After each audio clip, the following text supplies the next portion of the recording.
स्वागत दोस्तों, आगे के सामने मोतियाबाद चलेंगे। सबसे पहले सबसे बड़ी आपको बताएंगे दोस्तों, चोर चोर के नारे लगा रहे थे बीजेपी वाले टीएमसी की रैली में। ममता बनर्जी हाईकोर्ट से लेकर आई थी परमिशन, लेकिन फिर भी बीजेपी के लोग बवाल काटने लगे दोस्तों। इसके बाद टीएमसी के समर्थकों ने कर दिया पलटवार, तो उसके बाद भागते हुए नजर आए। बताएंगे कैसे टीएमसी के लोग पलटवार करना शुरू कर चुके हैं दोस्तों, और बंगाल के अंदर बीजेपी वालों को भगा भगा कर रैली स्थल से हटाया जा रहा है दोस्तों। डिटेल में जानकारी अब तक पहुंचाएंगे, बताएंगे क्या है नई अपडेट दोस्तों। इसी के साथ में चलेंगे एक और बड़ी खबर की तरफ, जहां पर ईडी ने पश्चिम बंगाल की पूर्व मुख्यमंत्री ममता बनर्जी की पार्टी तृणमूल कांग्रेस से जुड़े पैसे के लेन देन के मामले को लेकर 440 करोड़ रुपए के टीएमसी के एचडीएफसी बैंक के अकाउंट्स की जांच शुरू कर दी है दोस्तों। बताएंगे डिटेल में क्या है पूरी अपडेट। इसी के साथ में चन्नी साहब को मनाने के लिए लग गई पूरी कांग्रेस पार्टी दोस्तों। इसके बाद भूपेश बघेल ने कुछ ऐसा किया जिससे लग रहा है कि स्थिति पूरी तरीके से अब पंजाब कांग्रेस में एकजुटता वाली बनने जा रही है दोस्तों। एक एक करके चलेंगे आज की सारी बड़ी खबरें, लेकिन उससे पहले अगर आप भी मानते हैं कि तृणमूल कांग्रेस बीजेपी के सामने झुकने वाली नहीं है दोस्तों, तो इस वीडियो को लाइक करके लाल बटन दबाकर चैनल को सब्सक्राइब करके बेल आइकन दबाकर कमेंट बॉक्स में अपनी राय जरूर लिखकर बताएगा। चलते हैं सबसे पहले सबसे बड़ी ब्रेकिंग न्यूज अपडेट की तरफ, जहां पर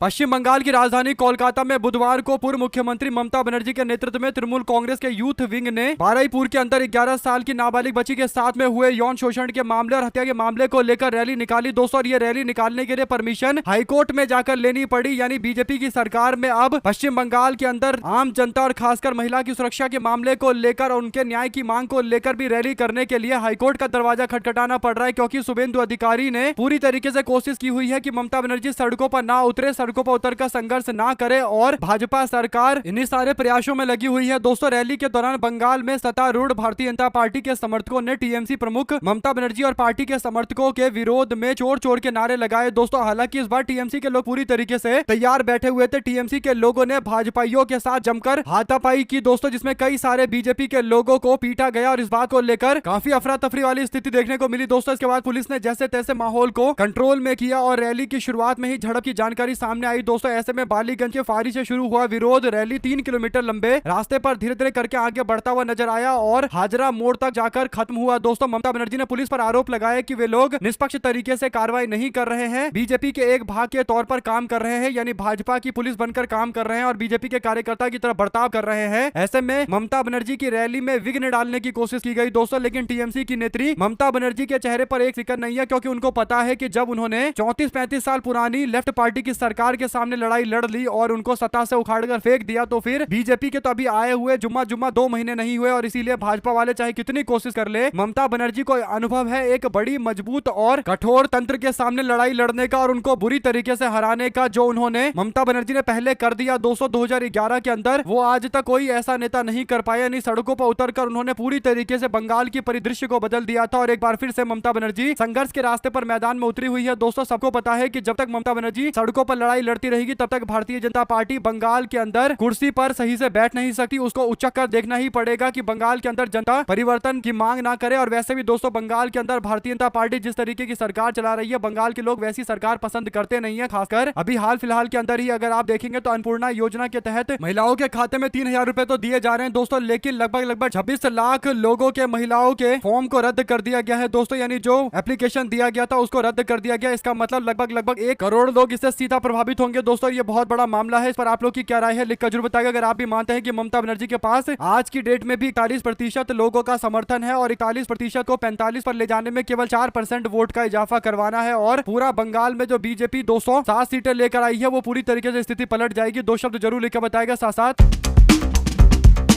ईडी ने पश्चिम बंगाल की पूर्व मुख्यमंत्री ममता बनर्जी की पार्टी तृणमूल कांग्रेस से जुड़े कथित पैसे के लेन देन के मामले में बड़ी कार्रवाई को अंजाम दिया है दोस्तों। ईडी ने करीब 440 करोड़ रुपए वाले टीएमसी के एचडीएफसी बैंक के अकाउंट की जांच शुरू की है दोस्तों, और अकाउंट को फ्रीज कर दिया गया है। इस संबंध में 5 अलग अलग जगह पर छापेमारी भी की गई है। विधानसभा चुनाव के बाद सामने आए विवादित खातों के जरिए कथित रूप से गलत वित्तीय लेन देन और पैसे जुटाने और रकम को इधर से उधर भेजने का आरोप लगाया गया है। इसी के साथ में पंजाब को लेकर कांग्रेस पार्टी में एक जबरदस्त तरीके की दूरदृष्टि देखने को मिल रही है दोस्तों। पार्टी अपने विवाद को सुलझाने के लिए भूपेश बघेल को मैदान में उतारती है, और भूपेश बघेल ने वो काम कर दिया जिसकी उम्मीद काफी कम की जा रही थी, यानी चन्नी साहब को मनाने की कोशिश पूरी तरीके से राज्य के अंदर सफल होती हुई नजर आ रही है दोस्तों। जो बड़ी अपडेट है वो ये कि भूपेश बघेल से मिलने पर लिया जाएगा फैसला। प्रदेश कार्यालय की बजाय किसी न्यूट्रल वेन्यू पर मुलाकात हो सकती है, यानी प्रदेश कार्यालय तो नहीं आएंगे चन्नी, लेकिन उनसे बातचीत करने के लिए जो प्रभारी भेजे गए थे, जो व्यक्ति को भेजा गया था दोस्तों, अमृतसर के सांसद गुरजीत सिंह औजला को, तो ये बात बन बन गई है और भूपेश बघेल से बातचीत करने के लिए खुद चरणजीत सिंह चन्नी आएंगे दोस्तों, और इनकी मुलाकात आज हो सकती है और दोनों नेताओं के बीच मुलाकात होगी तो सारे कंफ्यूजन को दूर कर दिया जाएगा दोस्तों। ऐसे में जब प्रभारी के तौर पर पहुंचे भूपेश बघेल 5 दिनों के दौरे के लिए, तो उन्होंने एक बड़ा बयान दिया दोस्तों। वो कहते हैं कि राज्य के अंदर प्रधान को लेकर जो फैसला लिया गया है, यानी राज्य का जो प्रदेश अध्यक्ष बनाया गया है अमरिंदर सिंह राजा वड़िंग को, वो काफी सोच विचार करके बनाया गया है। तो पार्टी आला कमान का फैसला इन मामलों पर नहीं पलटा जाता, और ये पलटता इसलिए नहीं है क्योंकि ये गुड़िया गुड़िया और गुड्डों का खेल तो है नहीं, यानी गुड्डे गुड़िया का तो खेल है नहीं कि आला कमान ने फैसला लिया और इतनी मेहनत के बाद, इतने तरीके के सर्वे देखने के बाद, ऑब्जर्वर से मुलाकात करने के बाद और फिर से दोबारा ऑब्जर्वर को भेजना और फोन करके लोगों से संपर्क करना, सबसे पूछना, पूरी पार्टी से पूछकर अमरिंदर सिंह राजा वड़िंग को अध्यक्ष बनाया गया है। लेकिन अगर चन्नी साहेंगी चाहेंगे कि वो अमरिंदर सिंह राजा वड़िंग को पोस्ट से हटाकर खुद अध्यक्ष बन जाए, तो ऐसा नहीं होगा क्योंकि आला कमान ने फैसला लिया है। हालांकि भूपेश बघेल ने चन्नी का नाम नहीं लिया दोस्तों, लेकिन उनका इशारा, उनके कहने का मतलब यही है कि चन्नी साहब मान जाइए और कांग्रेस पार्टी आला कमान के फैसले को आपको भी मानना पड़ेगा, क्योंकि बहुत ही गहन चर्चा के बाद फैसला लिया गया है। सोनिया गांधी जी के आवास पर भी बैठक हुई थी और वहीं पर स्पष्ट हो गया था। ऐसे में अगर आप भी मानते हैं कि अमरिंदर सिंह राजा वड़िंग कांग्रेस पार्टी के युवा के टाइम से, यानी युवा कांग्रेस के टाइम से ही पार्टी के साथ बने हुए हैं, तो ऐसे में पूरी पार्टी इनके साथ में खड़ी है दोस्तों। और जो फैसला ले लिया गया वो ले लिया गया। तो चन्नी जी से बात करते हुए कुछ मामलों पर चर्चा की जा सकती है, यानी हो सकता है कि चन्नी जी को बोला जाए कि 1-2 समर्थकों को आप टिकट दे दीजिए, पार्टी को कोई ऐतराज नहीं है, आप उनको जितवा लीजिए। लेकिन अगर चन्नी चाहेंगे कि प्रदेश अध्यक्ष के पोस्ट पर वो आ जाए तो ये संभव नहीं है दोस्तों। इसके पीछे बड़ा बयान जो बघेल का आता है, भूपेश बघेल का, उसमें वो कहते भी हैं कि राजा वड़िंग को 23 जिलों के प्रधानों का समर्थन है। तो ये बात स्पष्ट है कि सबसे ज्यादा लोग राजा वड़िंग के साथ आकर खड़े हुए, इसीलिए उनको प्रदेश अध्यक्ष भी बनाया गया है। आप लोग अपनी राय जरूर लिखकर बताएगा। साथ साथ चलते हैं एक और बड़ी अपडेट दोस्तों, जहां पर छत्तीसगढ़ के स्कूलों में गायत्री मंत्र के खिलाफ दायर याचिका को हाईकोर्ट ने खारिज कर दिया दोस्तों। छत्तीसगढ़ उच्च न्यायालय ने राज्य के द्वारा सहायता प्राप्त स्कूलों में हिंदू भजनों के पाठ को अनिवार्य बनाने से सरकार को रोकने के आदेश की मांग वाली याचिका को खारिज कर दिया दोस्तों। अदालत ने कहा कि सरकारी आदेश अनिवार्य नहीं है और संवैधानिक प्रावधान किसी भी सांप्रदायिक सिद्धांतों से अलग नैतिक शिक्षा पर प्रतिबंध नहीं लगाते। ये याचिका राज्य शिक्षा विभाग द्वारा सुबह की सभाओं में गायत्री मंत्र और अन्य हिंदू प्रार्थनाओं को अनिवार्य बनाए जाने के मामले को लेकर दायर की गई विपक्ष की याचिका में शिक्षा के भगवाकरण की बात कही गई थी दोस्तों। यानी स्कूल कॉलेज के अंदर जो बच्चे होते हैं वो अलग अलग धर्म जाति समुदाय से आते हैं। ऐसे में हर समुदाय की अपनी मान्यता है, लेकिन गायत्री मंत्र बुलवाना, वो भी सब बच्चों से सुबह सुबह, वो भी गायत्री मंत्र एक ऐसा जाप होता है जो माता की स्तुति में, यानी देवी की स्तुति में गाया जाता है दोस्तों। ऐसे में हिंदू धर्म से जुड़ी हुई देवी देवताओं की स्तुति से जुड़ा हुआ पूरा मंत्र है, और ऐसे में देवी स्तुति क्या अन्य धर्म के लोगों में मान्यता रखती है? तो इसका उत्तर है नहीं। तो ऐसे में आप लोग क्या कुछ कहना चाहते हैं लिखकर जरूर बताएगा दोस्तों, और ज्यादा से ज्यादा वीडियो को शेयर कीजिएगा। चलते हैं एक और बड़ी अपडेट की तरफ, जहां पर केंद्रीय मंत्री रवनीत सिंह बिट्टू ने ऐलान किया है कि प्रधानमंत्री नरेंद्र मोदी 17 जुलाई को पंजाब का दौरा करेंगे दोस्तों। प्रधानमंत्री के कार्यक्रम को लेकर तैयारी तेज हो गई है और राजनीतिक हलकों में इसकी चर्चा शुरू हो गई है। सतलुज फिल्म पर सवाल उठ रहे हैं दोस्तों, क्योंकि इस फिल्म को बैन कर दिया गया है। तो भाजपा सरकार को लेकर सवाल उठ रहे हैं पंजाब के अंदर की कैसे फिल्म को हटाया जा सकता है। नरेंद्र मोदी का दौरा होने वाला है, तो इससे पहले रवनीत बिट्टू का मानना है कि फिल्म सतलुज जानबूझकर लाया गया ताकि इससे माहौल खराब किया जाए और पंजाब की शांति के साथ एक बार फिर से खिलवाड़ किया जाए। ऐसे में दोस्तों रवनीत सिंह बिट्टू पूरी तरीके से इस मामले को लेकर बैकफुट पर है दोस्तों, क्योंकि रवनीत सिंह बिट्टू पूर्व मुख्यमंत्री बेअंत सिंह के पोते हैं। और रवनीत सिंह बिट्टू ने कहा कि फिल्म में 1980 से 1990 के दशक में पंजाब के हालात को एक तरफा ढंग से दिखाया गया है। उनके अनुसार उस दौर का मूल्यांकन करते समय केवल सरकारी कार्रवाई नहीं बल्कि आतंकवादी संगठनों के द्वारा फैलाई गई हिंसा का भी जिक्र होना चाहिए। उन्होंने मानव अधिकार कार्यकर्ता यशवंत सिंह खालरा का उल्लेख करते हुए कहा कि यदि उस समय सरकार पूरी तरीके से असहमति को दबा रही थी तो फिल्म में जो दिखाया गया है तो यह पूछा जाना चाहिए कि खालरा उस दौरान अपना काम कैसे करते थे और विदेशी यात्रा कैसे कर सकते थे। उन्होंने कहा कि इस सवाल का भी ईमानदारी से जवाब मिलना चाहिए। कुल मिलाकर दोस्तों भारतीय जनता पार्टी रवनीत सिंह बिट्टू के चेहरे पर दाव लगाने की तैयारी में है, यानी रवनीत सिंह बिट्टू को बीजेपी अपनी पार्टी का चेहरा बनाकर पंजाब के सामने पेश करना चाहती है दोस्तों। लेकिन रवनीत सिंह बिट्टू के परिवार के ही उनके दादा या यूं कहिए कि बेअंत सिंह के पोते रवनीत सिंह बिट्टू बुरी तरीके से फंस गए हैं, क्योंकि उनके परिवार के पूर्व मुख्यमंत्री के टाइम में ये पूरा मामला हुआ जब पुलिस वालों ने फर्जी तरीके से लोगों के एनकाउंटर करे दोस्तों। और इस बात पर रवनीत सिंह बिट्टू कहते हैं कि दोनों तरीके के मामले आने चाहिए, यानी पुलिस की कार्रवाई से पहले यह भी बताना चाहिए कि आतंकवादियों ने क्या किया था। कुल मिलाकर दोस्तों बीजेपी जो रवनीत बिट्टू को आगे करना चाहती थी पंजाब चुनाव से पहले, ये बीजेपी के लिए तगड़ा झटका है। भाजपा के सबसे बड़े चेहरे को लेकर, उनके परिवार से जुड़े मामले को लेकर एक बहुत बड़ा एक्सपोज हुआ है दोस्तों। और सतलज मूवी लोग इलीगल तरीके से भी देख रहे हैं, तो इसका मतलब पंजाब के अंदर बीजेपी जो तैयारी कर रही थी उस पर पानी फिर कर यही बड़ा कारण है कि बैन करके हालात को रोकने की कोशिश की गई, लेकिन मामला एकदम उल्टा है। आप लोग अपनी राय जरूर लिखते हैं, ज्यादा से ज्यादा वीडियो को शेयर कीजिएगा। चलते हैं एक और बिग न्यूज अपडेट की तरफ दोस्तों, जहां पर उत्तराखंड कांग्रेस के वरिष्ठ नेता प्रीतम सिंह ने आज परिवर्तन संकल्प सम्मेलन अभियान के तहत धनौटी विधानसभा के अंदर रैली निकाली दोस्तों, और राज्य के अंदर आम जनता से कांग्रेस पार्टी के साथ जुड़ने की अपील की गई, बड़ी संख्या में जुड़ने की अपील की गई, क्योंकि कांग्रेस पार्टी ही उत्तराखंड का विकास कर सकती है। इस तरीके से बड़े वादे भी किए गए हैं दोस्तों। प्रीतम सिंह के साथ साथ अलग अलग इलाकों में अलग अलग तरीके के नेता परिवर्तन संकल्प सम्मेलन निकालते हुए, रैली निकालते हुए नजर आ रहे हैं। इसका सीधा मतलब कांग्रेस पार्टी उत्तराखंड के अंदर अपने पूरे पार्टी के कैडर को एक्टिव कर चुकी है दोस्तों, और अगले कुछ ही महीने के अंदर उत्तराखंड में चुनाव कराए जा सकते हैं। कई रिपोर्टों में दावा किया जा रहा है कि पंजाब और उत्तराखंड जैसे राज्यों के अंदर नवंबर के बीच में चुनाव कराया जा सकता है, और उत्तर प्रदेश के लिए फरवरी वगैरह का टाइम फिक्स किया जा सकता है। तो जो भी अपडेट इससे जुड़ी आती रहेगी दोस्तों, आप तक लगातार पहुंचाएंगे। लेकिन उत्तराखंड के अंदर भारतीय जनता पार्टी सरकार पर दबाव है, इसमें कहीं कोई दो राय नहीं है। चलते हैं एक और बड़ी अपडेट तब दोस्तों, जहां पर लॉरेंस बिश्नोई गैंग को लेकर एक बड़ा एक्शन अमेरिका ने लिया है दोस्तों। इस बात को लेकर कई तरीके के सवाल खड़े होते हैं। लॉरेंस बिश्नोई गैंग का प्रत्यर्पण भारत अमेरिका के बीच में एक बहुत बड़ा मुद्दा बन सकता है दोस्तों। लॉरेंस बिश्नोई पर एफबीआई के आरोप में कहा गया है कि अपनी जेल की कोठरी में तस्करी करके लाए गए तस्करी के सेल फोन और दूसरे voice over internet protocol device का इस्तेमाल करके बिश्नोई ने खुद दुनिया भर के अंदर बिश्नोई इंटरप्राइज के सदस्यों और सहयोगियों के द्वारा राजनीतिक हत्याओं और गोलीबारी, जबरन वसूली और ड्रग्स, मानव तस्करी जैसे कई सारे अपराधों को डायरेक्ट अपने कंट्रोल में किया है। यानी हमेशा ये सवाल उठता है कि लॉरेंस बिश्नोई के ऊपर कोई कार्रवाई क्यों नहीं हो रही, और गुजरात के एक जेल में लॉरेंस बिश्नोई बंद है दोस्तों। इस पर अलग अलग तरीके के तर्क दिए जाते हैं। कुछ लोग बोलते हैं कि गुंडा है लेकिन देश के लिए काम कर रहा है, लेकिन अब अमेरिका ने जो कार्रवाई की है दोस्तों, और 37 अलग अलग तरीके के संगठनों पर कार्रवाई की गई है, तो इससे पता चल रहा है कि कहीं ना कहीं दोस्तों इस मामले को लेकर भारत की छवि दुनिया भर के अंदर कहीं ना कहीं खराब करने की कोशिश की है अमेरिका ने। इस पर भारत सरकार की तरफ से अभी तक तो कोई प्रतिक्रिया आई नहीं है, और लग भी नहीं रहा कि कोई प्रतिक्रिया आएगी। लेकिन लॉरेंस बिश्नोई वाले मामले पर कहीं ना कहीं दोस्तों जवाब तो आना चाहिए, क्योंकि भारत के ऊपर सवाल खड़े हो रहे हैं कि भारत में बैठा, जेल में बैठा एक व्यक्ति अमेरिका के अंदर इस तरीके से हत्याएं करा रहा है, लूटपाट करवा रहा है, तो इससे छवि तो भारत की खराब हुई ना दोस्तों। साथ साथ चलते हैं एक और बड़ी अपडेट तब, जहां पर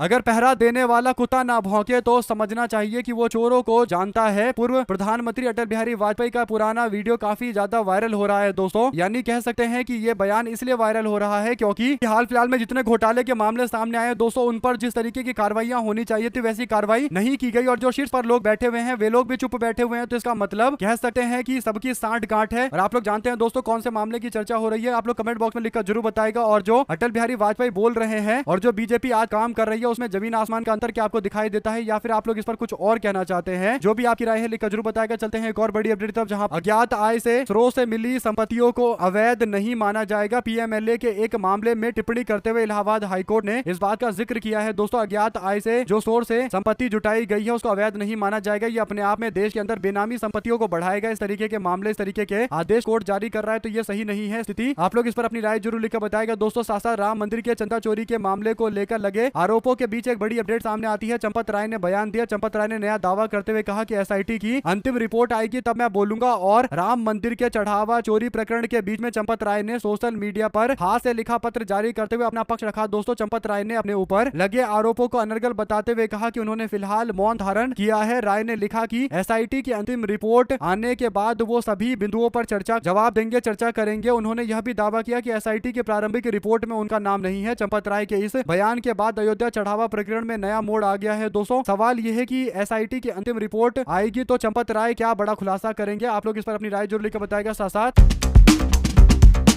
प्रधानमंत्री नरेंद्र मोदी 3 दिवसीय आधिकारिक यात्रा पर इंडोनेशिया गए हुए हैं दोस्तों। इस दौरान इंडोनेशिया के संसद में वहां की एक हाउस ऑफ रिप्रेजेंटेटिव की स्पीकर पुआन महारानी के साथ उनकी एक तस्वीर पर कांग्रेस पार्टी के आधिकारिक एक्स पर एक ओछी टिप्पणी की गई दोस्तों, जिस पर कांग्रेस पार्टी की सहयोगी शिवसेना यूबीटी के नेता प्रियंका चतुर्वेदी भड़क गई दोस्तों। कांग्रेस पार्टी ने पोस्ट करते हुए नरेंद्र मोदी और इंडोनेशिया की हाउस ऑफ रिप्रेजेंटेटिव की स्पीकर पुआन महारानी की तस्वीर शेयर करते हुए जिस कैप्शन का इस्तेमाल किया, कंट्रोल उदय कंट्रोल, यानी ये बताने की कोशिश की गई कि नरेंद्र मोदी घूर रहे हैं, बार बार घूर रहे हैं। और इस बात का जिक्र करते हुए, कांग्रेस के पोस्ट का जिक्र करते हुए प्रियंका चतुर्वेदी ने कहा कि this is so unbecoming of an official Congress handle, यानी कांग्रेस पार्टी के हैंडल के द्वारा सोशल मीडिया के द्वारा जो पोस्ट किया गया है ये गलत तरीके से किया गया है। ऐसा नहीं होना चाहिए। और किसी महिला की तरफ देखने का मतलब ये नहीं होता कि उसको एक सामान यानी एक ऑब्जेक्ट की तरफ देखा जा रहा है। ये गलत तरीका है। कांग्रेस पार्टी महाराष्ट्र इकाई के इस पोस्ट को डिलीट करने के लिए बोल रही है दोस्तों। ऐसे में प्रियंका चतुर्वेदी की इस बात से आपकी क्या राय है लिखकर जरूर बताएगा। साथ साथ चलते हैं एक और बड़ी अपडेट की तरफ, जहां पर सनातन में शंकराचार्य का आदेश, आंख आखिरी माना जाता है। कांग्रेस पार्टी के नेता शक्ति सिंह गोयल ने प्रेस कॉन्फ्रेंस की दोस्तों उन्होंने कहा कि शंकराचार्य जी ने कहा था कि राम मंदिर के कार्यक्रम के लिए मुहूर्त ठीक नहीं है, लेकिन बीजेपी ने चुनावी लाभ के लिए इस बात को नहीं माना। सच्चाई यह है कि बीजेपी के नेता भगवान के नाम पर अपनी रोटी सेकते हैं। हर राम मंदिर में दूसरा राम दरबार मौजूद होता है, लेकिन ये पहला मंदिर है जहां पर सीता मैया का स्थान मौजूद नहीं है, यानी सीता मैया के लिए कोई जगह नहीं है। और ये भी कहीं ना कहीं राम मंदिर के बनने के तरीके को लेकर एक गंभीर सवाल को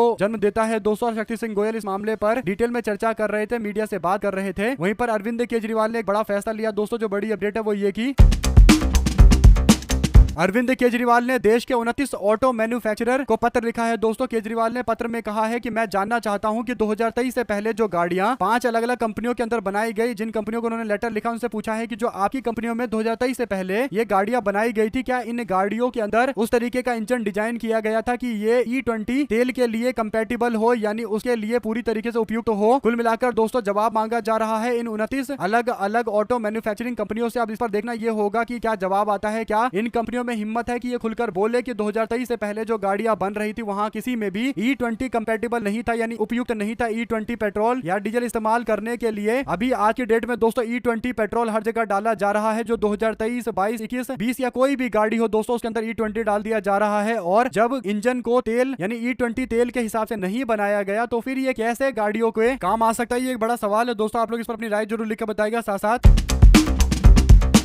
देश के अंदर लगातार मानसून की जमकर बारिश होने को लेकर नरेंद्र मोदी ने अल नीनो और मानसून की स्थिति को लेकर प्रधानमंत्री ऑफिस के अंदर उच्च स्तरीय समीक्षा बैठक बुलाई। दोस्तों प्रधानमंत्री के प्रधान सचिव पीके मिश्रा ने यह बैठक ली और बिजली स्वास्थ्य के अधिकारियों से इस दौरान बातचीत की गई और कई विभागों के अधिकारी बैठक में मौजूद रहे। राज्य सरकार को सतर्क रहने का निर्देश जारी किया गया है। 262 संवेदनशील जिलों को लेकर अलर्ट जारी किया गया है। दोस्तों हालांकि अल नीनो के कारण यानी अल नीनो साल है ये, तो काफी ज्यादा गर्मी और काफी ज्यादा बरसात हो सकती है। और जो गर्मी का हालत है दोस्तों आप लोगों ने देखा कितनी बुरी स्थिति हो गई थी देश के अंदर। अल नीनो साल की तैयारी के लिए कम से कम 2-3 महीने पहले ही तैयारी करनी चाहिए, लेकिन प्रधानमंत्री अब बैठक कर रहे हैं। आप देखते हैं मानसून के अल नीनो के प्रभाव को रोकने के लिए क्या जो बैठक की जाएगी, उस जो बैठक की गई है उसे कुछ खास स्थिति में सुधार होगा, क्योंकि बड़े बड़े जो रोड है दोस्तों, इंफ्रास्ट्रक्चर है, चाहे रोड हो या फिर एयरपोर्ट हो या फिर कई और बिल्डिंगे हो, वो कहीं ना कहीं धाराशाही होती हुई नजर आ रही है। कभी सड़कों के टूटने की खबर आती है, एक्सप्रेस वे पर बुरा हाल दिखाई देता है, गड्ढे ही गड्ढे बन जाते हैं, पानी ही पानी सारे उसमें भर जाते हैं दोस्तों, जो नए नए प्रोजेक्ट बने हैं। तो ऐसे में भारतीय जनता पार्टी की सरकार जो बड़ी बड़ी बातें करती है दोस्तों, खासकर विकास के लिए यानी सड़कों के लिए और जो सुरंगें बनाई जाती है उनके लिए, लेकिन सुरंगों की हालत भी खराब है। तो ऐसे में नरेंद्र मोदी को इन बातों पर ध्यान देना चाहिए कि जो रोड बनाए जा रहे हैं उन रोडों के अंदर कम से कम 2-3 महीने के अंदर तो गड्ढा ना पड़े, और ये साफ तौर पर भ्रष्टाचार का मामला कहा जा सकता है दोस्तों। और जो नए नए रोड हैं अगर उनमें 60 दिन के अंदर ही गड्ढा पड़ जा रहा है, पानी भर जा रहा है, तो ये साफ तौर पर भाजपा सरकार को एक्सपोज करने वाला मामला है दोस्तों। लेकिन बीजेपी के नेताओं का अहंकार इतना ज्यादा है कि वो इन बातों पर सकारात्मक चर्चा लेने को तैयार नहीं है। जो बड़ी अपडेट है वो ये की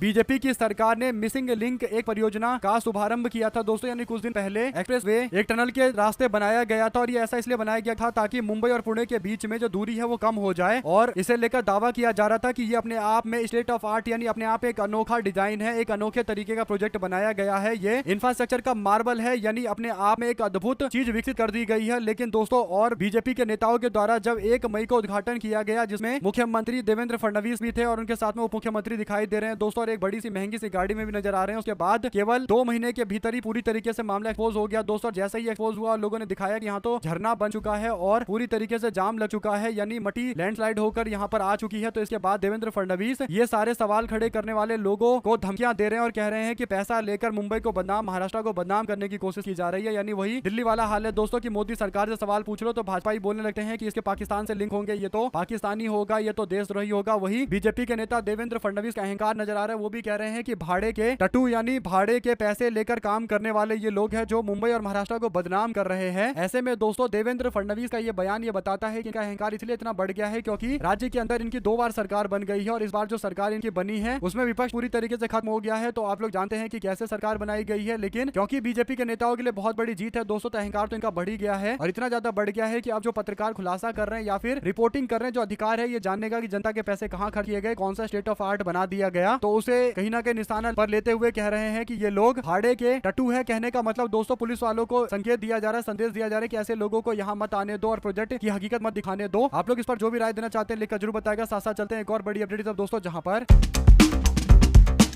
अयोध्या में कई सारे लोग अभी भी आ रहे हैं दोस्तों, और जो लोग आ रहे हैं उनसे सवाल पूछा जाता है। तो एक ऐसा मामला सामने आया, वीडियो सामने आया दोस्तों, जहां पर सवाल पूछा गया कि राम मंदिर में चोरी हुई, तो जो श्रद्धालु आए थे उन्होंने जवाब देते हुए कहा कि अयोध्या में तो कांग्रेस पार्टी है, नेता भगवान बन गए तो जवाबदेही किसकी, धर्म के नाम पर वोट मांगो और सवाल पूछो तो राम भी जवाबदेही मांगते हैं। कुल मिलाकर दोस्तों मामला यह है कि भारतीय जनता पार्टी को समर्थन करने वाले लोगों को यह भी नहीं पता कि राज्य के अंदर या फिर यूं कहिए कि अयोध्या के अंदर कांग्रेस पार्टी की सरकार नहीं है बल्कि बीजेपी की सरकार है। यानी उस लेवल का एक मिस इन्फॉर्मेशन यानी झूठी अफवाहें फैलाई गई है दोस्तों। ये लोग इन बातों को सच मान लेते हैं, और आप लोग जानते हैं कि व्हाट्सएप यूनिवर्सिटी यही होता है, कॉन्फिडेंस दे देता है। यानी झूठ भी पता हो तभी कॉन्फिडेंस होता है कि व्हाट्सएप यूनिवर्सिटी पे आया था तो पढ़ लिया वहां से। इसीलिए दोस्तों अब इस मामले को लेकर वीडियो काफी ज्यादा शेयर किया जा रहा है और लोग इसकी आलोचना कर रहे हैं और कहीं ना कहीं मजाक भी जमकर उड़ा रहे हैं। आप लोग जो भी कहना चाहते हैं लिखकर जरूर बताएगा और ज्यादा से ज्यादा वीडियो को शेयर कीजिएगा। हमारे साथ लगातार जुड़े रहेंगे सभी दोस्तों, भाइयों, बहनों, मित्रों का बहुत बहुत धन्यवाद। देख रहे थे आपका चैनल जय हिंद जय भारत, ज्यादा से ज्यादा वीडियो को शेयर कीजिएगा दोस्तों। बहुत बहुत धन्यवाद सभी दोस्तों, भाइयों, बहनों, मित्रों का। जय हिंद जय भारत।